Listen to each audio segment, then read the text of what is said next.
Chopping onions sucks. And yet, we want the taste, we want that flavor, we want those nutrients in our dinner. What do? Well, I have discovered a secret and I want to share it with you. And it involves this, the food processor. Because I have found that if I chop in one sitting a whole bunch of onions at once, I can freeze those onions and have them available to me whenever I want. So, here's how. First, you want to make sure you fit your food processor with the slicing side. You can also use a mandolin or you can use your fabulous knife skill. Because this isn't about not knowing how to chop onions. This is all about wanting to avoid chopping onions every night when you're making dinner. So, how do you do it?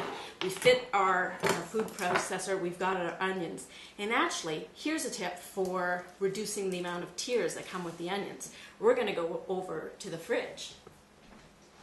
Now, you don't want to store your onions in the fridge, but keep them in the fridge for 30 minutes before chopping, and you're going to have less tears. So, here's what you do. And we're not going to have to do too much chopping. We're just going to slice it in half, chop off the bottom, and start peeling that onion. We're just going to need to make them as small as is needed to fit in our food processors. So here we go, just a little bit more, and there you go. Chop that part off, and that's about all I need to fit it in there.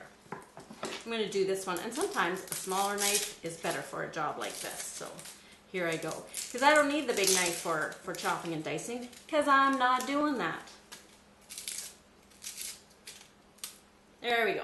So I chop it in there, and of course, through the magic of television, I have some prepared. So I'm going to pop a few in there, put this on.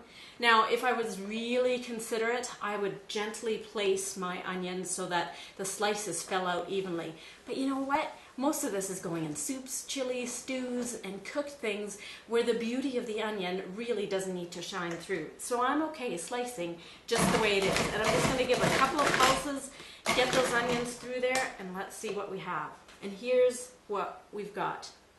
Beautifully sliced onions and no tears. Perfect. Now what I'm going to do is I'm going to go over here, grab a freezer bag, grab my onions, and stick them right in there. And now whenever I need sliced onions, I go to my freezer and I pull out whatever I need. Now, I'll make a few bags of these so I have a good stock on hand. I'm also going to take my Sharpie and I'm going to write on here, sliced onions, January 2014. And in the freezer they go, ready for my next meal. Now, say you need diced onions, or finely chopped onions. Well, you do the same thing. You just use a different setting on your food processor. Or again, you can use your mandolin and do some hand chopping. But look at all the onions I can do all at once. I just pop them in like so. Whoops, that one won't be going into no steam. And in a few pulses, just a couple of minutes, I have nicely diced onions. I might want to give this a scrape and run it down again, but you see, we are well on our way to nicely, finely diced onions. And look, no tears. Thanks for watching.